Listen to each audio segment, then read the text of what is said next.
아니 뭐네 아쉬워요. 이게 우리 롤치하는 건데. 자, 봅시다. 그럼 우리 아쉬워 안 하는 쟤는 왜 아쉬워하는 거야? 이렇게 시간 하지. 12시까지 계속 해도 돼. 이거 맞긴 해. 자, 보세요. 자, 여기에 조용. 여기랑 무늬무늬 보세요. 나오게 한다. 침투라는 말이 나오잖아요. 그걸 영어로 penetration 이렇게 표현을 하는 건데, 침투라는 말의 특성상 어떻게 되는 거예요? 어디에 쑥 이렇게 들어가는 걸 요거를 우리가 이제 침투라고 표현하잖아요. 알겠죠?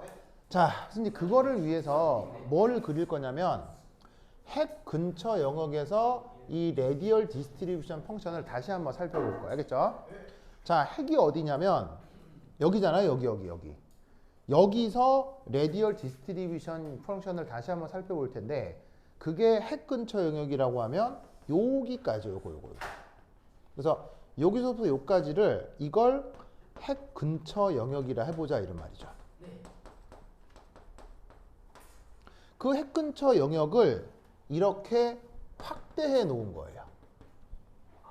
무슨 말인지 알겠죠? 즉 뭐냐면 그림 전체가 자글자글 복잡하고 방사상 마디도 나타나고 평균거리도 나타나지만 그런 정보 말고요. 여기. 여기를 확대하면 이렇게 된다는 얘기예요. 무슨 뜻인지 아시겠어요? 그러면 여기서 우리가 알 수 있는 건 레디얼 디스트리뷰션 펑션의 의미가 뭐냐면 아래쪽 면적이 뭘 의미한다? 아래쪽 면적이 전자 발견 확률이 된다고 했죠. 그래서 이 핵 근처 영역에서 이 아래쪽 면적을 한번 생각을 해보자고요. 그래서 이 면적이 전자 발견 확률이 되는데, 우선 여기서 한번 생각을 해보면 첫 번째 이제 특징 보면은 자, 여기서 이제 어떤 생각을 해볼 수,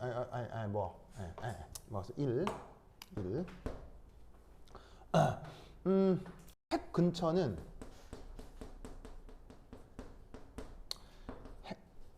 핵과 전자 간 인력이 어떠죠? 그냥 큰 게 아니고 매우 큰 조건이죠. 그래서 핵하고 전자는 인력이 나타나는 게 맞지만 그게 핵 근처면 그 인력이 아주 강해질 거라고요. 무슨 말인지 알겠어요? 그런데 여기서 보면 3S, 3P, 3D 중 핵 근처에 나타날 확률이 가장 큰 것은 바로 누구란 얘기예요? 3S라는 거예요. 물론 순차적으로 그 다음 3P, 그 다음 3D고요. 무슨 말인지 알겠어요? 3S 오비탈 전자가 핵 근처에 존재할 확률이 요만큼인 거고, 3P 오비탈이 전자가 핵 근처에 존재할 확률은 요만큼인 거고, 3D 오비탈이 핵 근처에 존재할 확률은 요만큼인 거죠. 무슨 말인지 알겠죠? 아래쪽 면적이 전자 발견 확률이니까. 알겠어요? 그러니까 SPD 모두 다 핵 근처에 존재할 수 있는데 그게 확률이 제일 큰 게 누구요? 3S, 그 다음 3P, 그 다음 3D라는 얘기인 거예요. 그걸 어디서 찾을 수 있다? 이 레디얼 디스트리뷰션 펑션에서 찾을 수 있다는 얘기죠. 바로 생각하지 않는 요 앞에 여기에서 모든 게 결정이 난다는 거예요. 그러면 우린 여기서 어떤 생각을 할 수 있냐면 이런 생각을 할 수 있어요. 바로 3S는 평균적으로는 핵에서 멀지만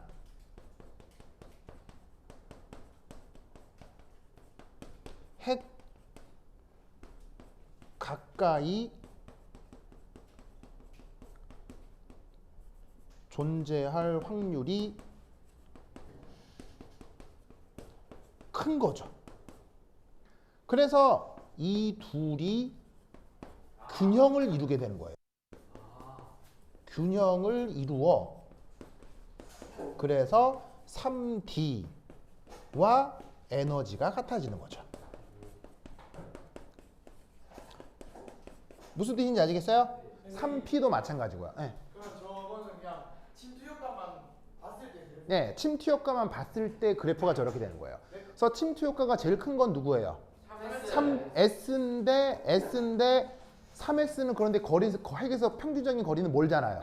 그게 균형을 이루는 거고 3D는 이런 식의 침투 효과가 작은데 3D는 평균적으로 가깝잖아요. 그게 또 균형을 이루어서 3S, 3P, 3D가 결론적으로 에너지가 같아진다는 거예요. 네. 이걸 보니까 옛날에 배웠던 쌤이 안 배웠던 아민이 생각나는 거예요.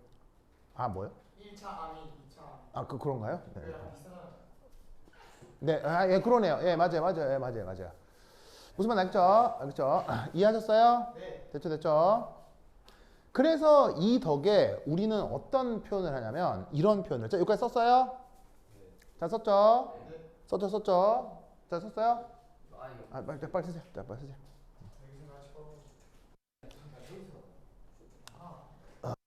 동영어 썼어요? 됐어요?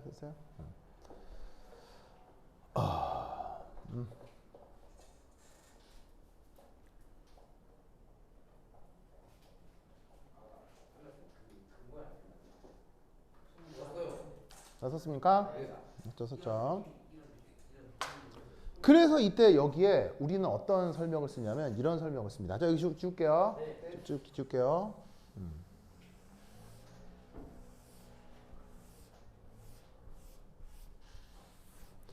그래서 이 계산 결과로부터 S 오비탈의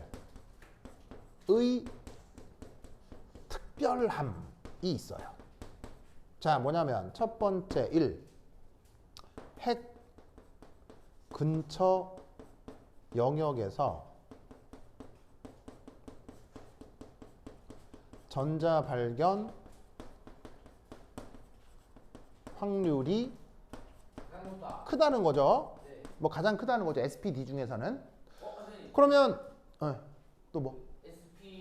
SPDF하고 뒤에는 그러면 SPD F까지만 해도 충분하고요. SPD까지만 해도 충분하죠. 그 뒤에는 S보다 더 높은 게 있어요. S가 제일 크다고요. SP 모든 오비탈 중에서요. 그럼 SP 여기 D가 있고 F면 더 낮을 거고 G면 더 낮고 H면 더 낮을 거고 계속 순차적으로 낮아진다는 얘기예요. 자, 그래서 핵 근처 영역에서 전자 발견 확률이 제일 큰 게 누구라고요? S 오비탈이라고 했죠. 그러면 전자 발견 확률이 클수록 S 오비탈 전자는 어디에 출몰하게 된다는 얘기예요? 핵 근처에 출몰하게 된다는 얘기죠. 그래서 어떻게 되냐면 S 전자는 핵 근처에 잘 나타난다는 얘기죠. 즉 핵의 위치가 있고 평균적인 전자의 위치가 있어야 되는데 S오비탈 전자는 갑자기 나타나는 거예요. 예를 들어서 여기에 평균적으로 예를 들어서 S오비탈 전자의 존재를 만약에 실험적으로 측정을 한다고 치자.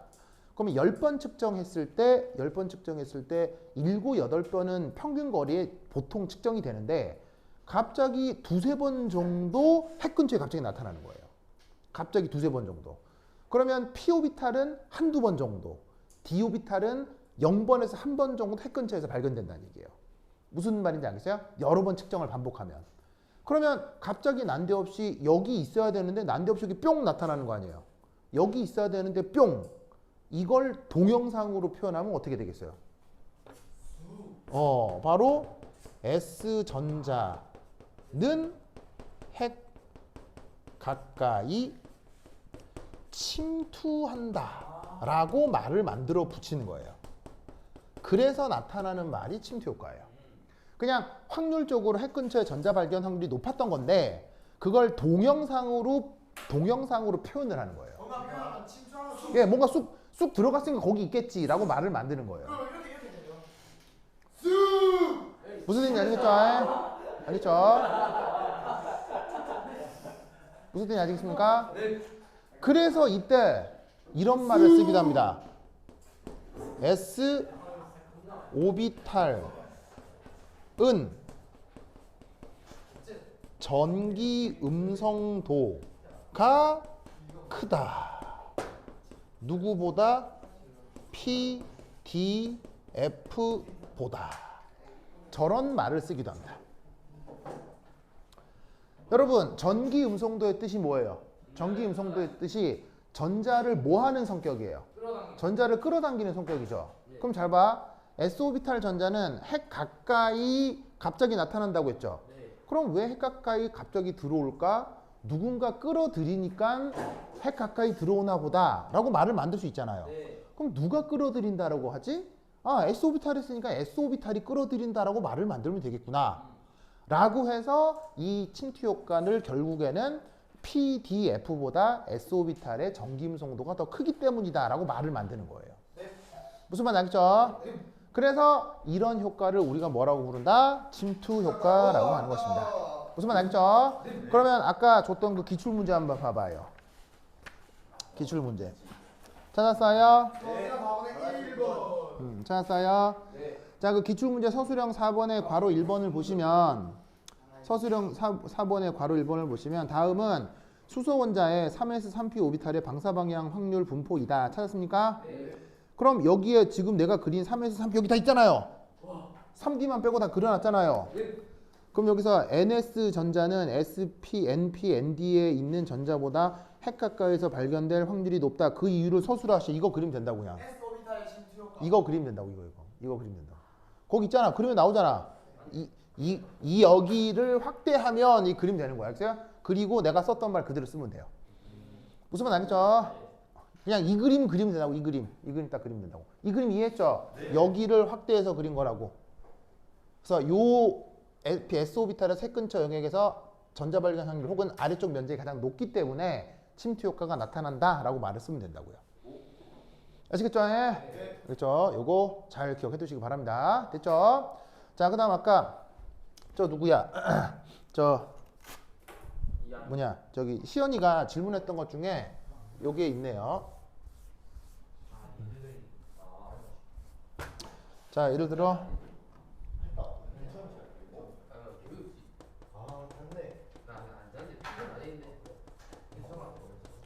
자, 보시다시피 수소 원자에서 전자 전이. 자, 이거를 어떻게 표현할 수 있냐면, 자, 수소 원자에서 에너지 상태를 어떻게 표현해요?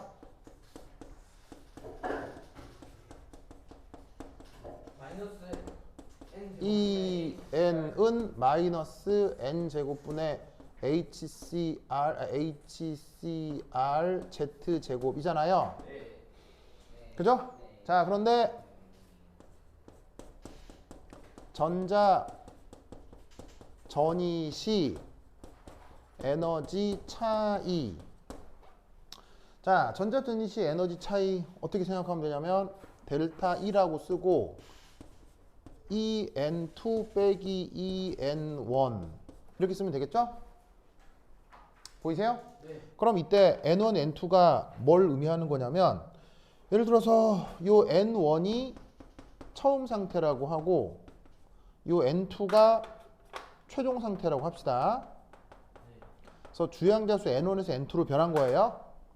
그러면 이거를 도입해가지고 빼주면 되는 거 아니에요? 그죠? 그럼 어떻게 빼면 되느냐? 마이너스 HCR Z 제곱 한 다음에 N2 제곱 빼기 N1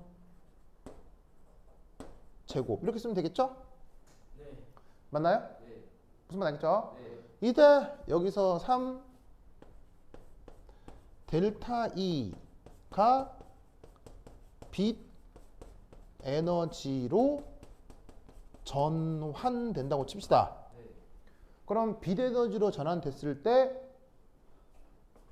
그때의 광량자 수식이 어떻게 됐었죠? 광량자 에너지 수식이 람다분의 하시 수식이 바로 E는 Hν 그리고 뭐? 람다분의 하시는 뜻이 램다분의 HC 무슨 말 알겠죠? 기억나요? 이때 이 에너지 차이가 뭐가 된다면 무슨 법칙을 만족하게 되는 거예요? 얘가 이게 된다면 얘가 이게 된다. 무슨 법칙을 만족하는 거예요? 여러분들이 다 아는 법칙. 시연아, 이 등호가 무슨 법칙이에요? 가까. 여러분 다 아는 말이에요. 에너지 보존. 에너지 보존이요. 에너지 보존에 의해서 전자 전위에서의 그 차이의 에너지가 빛으로 전환된다 이런 말이에요. 무슨 말씀 아시겠습니까? 그럼 이때 여기에서 누가 약분이 되겠어요? HC, HC가 약분이 되겠죠? 그럼 그 약분되어 나타난 거를 어떻게? 자, 그럼 여기서 램다 분의 1은 이제 어떻게 돼 있어요? HC 약분이 되고 RZ 제곱 한 다음에 곱하기 N1 제곱분의 1 빼기 N2 제곱분의 1 이렇게 되겠죠? 맞아요? 여기 마이너스 앞에 넣어서 부호 바꾼 거예요. 알겠죠? 그럼 여기서 수소 원자면 Z는 보통 뭐겠어요? 1이요. 요 자리에다가 1 넣으면 되는 거죠. 누구에 대해서? 수소에 대해서는. 그래서 시연이가 아까 보여줬던 식이 이거예요? 그냥 이거라고요. 이거라고요. 무슨 말 알겠죠? 자, 그럼 이때 여기서 잘 봐요. 잘 봐. 자, 첫 번째 1. 요 수식에서 1 N1 하고요. N2를 비교했는데 N2가 더 만약에 컸다. 이 값이 크다. 라고 하면 저 람다는 양수예요, 음수예요? 양수죠? 네. 이게 무슨 말일까요? 빛이 나온다. 이게 무슨 말일까요? 이게 무슨 얘기일까요? 자, 잘 봐요. N2가 더 크면 이게 역수니까는 이게 더 작아지는 거 아니에요? 그럼 그 덕에 양수가 된 거 아니에요? 그럼 이게 뭔 얘기를 하는 거냐면 봐봐요. 여기에서는 양자수가 커질수록 이게 고에너지 상태예요? 저에너지 상태예요? 이게 고에너지 상태인 거 아니에요? 네. 근데 N1이 처음이에요? N1이 나중이에요? 에너지 처음이요. 이게 처음이냐 처음. 네. 처음에서 나중이 됐는데 나중이 고에너지 상태다. 네. 그럼 이 말은 발열이란 얘기예요? 흡열이란 얘기예요? 흡열이란 얘기죠. 네. 그러면 램다가 양수로 표현이 되면 흡열이 됐기 때문에 이건 무슨 스펙트럼? 흡수 스펙트럼이 되는 거예요. 그러니까 외부에서 빛에너지를 줬기 때문에 외부에서 준 빛에너지의 파장이 람다가 된다는 얘기예요. 그러면 저에너지 상태에서 고에너지 상태가 된다는 얘기죠. 무슨 말 알겠죠? 역으로 케이스 2 N1하고 N2를 비교하는데 거꾸로야. 거꾸로. 보이세요? 그러면 N2가 작으니까 이거는 저에너지 상태잖아요. 네. 그러면 저 계산상 램다가 음수가 되죠. 네. 마치 엔탈피가 음수가 되는 것처럼 얘는 흡열, 발열 뭐예요? 발열인 거예요. 발열일 때 엔탈피를 양수라고 그래요? 음수라고 그래요? 음수라고 하죠. 흡열일 때는 엔탈피 양수라고 그래요? 음수라고 그래요? 양수라고 하잖아요. 그거랑 부호가 똑같은 거예요. 그럴 때 램다가 음수가 나왔다는 얘기는 흡수 스펙트럼이란 얘기예요? 방출 스펙트럼이란 얘기예요? 빛이 나오는 방출 스펙트럼이 된다는 얘기예요. 선생님, 네. 그런데 어떻게 화장이 음수가 되죠? 부호만 보자는 얘기죠. 부호만. 즉 파장은 정해져 있는 숫자인데 그 앞에 부호가 흡수냐 방출이냐를 표현해 주면 된다는 얘기인 거죠. 즉 흡수했을 때를 플러스로 보면 방출을 마이너스로 내가 임의로 정하면 되는 거란 얘기예요. 그래서 계산을 할 때 저렇게 계산하면 된다는 얘기인 거죠. 그 람다만큼이. 예, 그만큼이 흡수냐 방출이냐를 부호로 표현하겠다는 얘기인 거예요. 무슨 말 알겠죠? 네. 그렇죠? 그래서 이 의미를 기억을 해두시면 되겠습니다. 알겠죠? 네. 이때 여기 보시면 여기 줄게요. 여기 줄게요.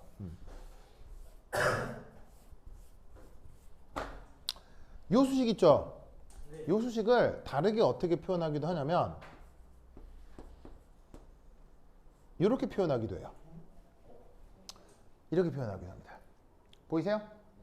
자, 쟤는 뭐냐면 램다 바는 정의상 램다겠죠, 그렇죠? 네. 이때 이 녀석의 뜻은 뭐냐면 다른 말로 뭐라고 하냐면 얘를 웨이브 넘버라고 합니다. 우리말 번역은 파수. 우리말 번역은 파수.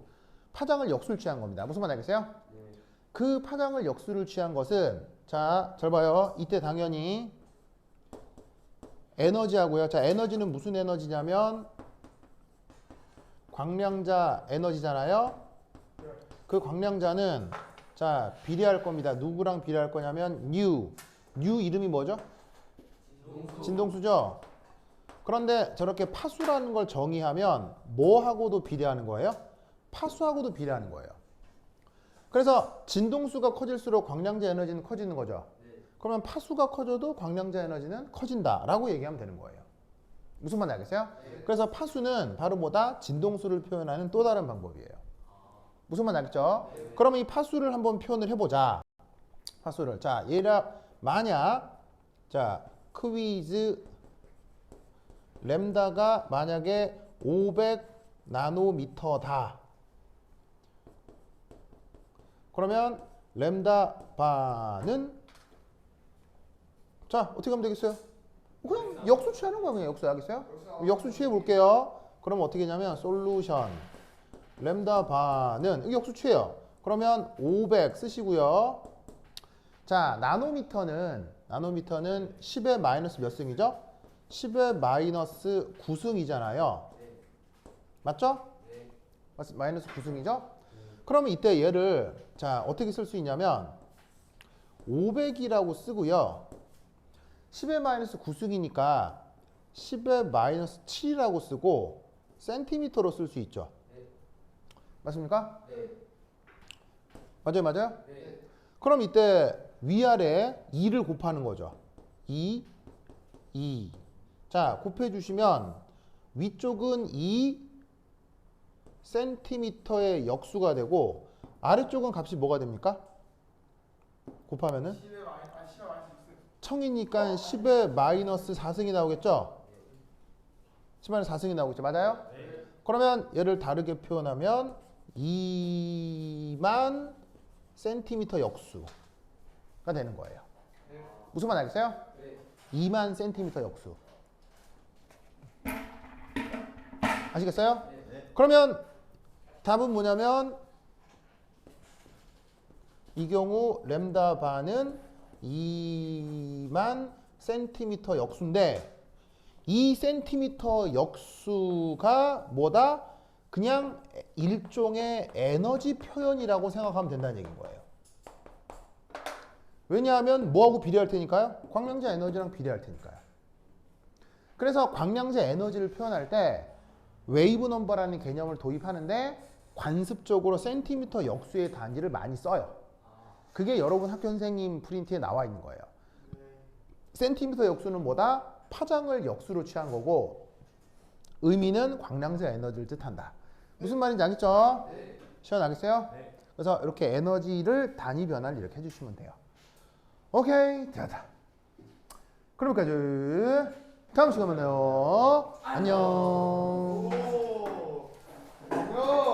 정도면 드디어 인사를 하는 거야. 안녕. 안녕.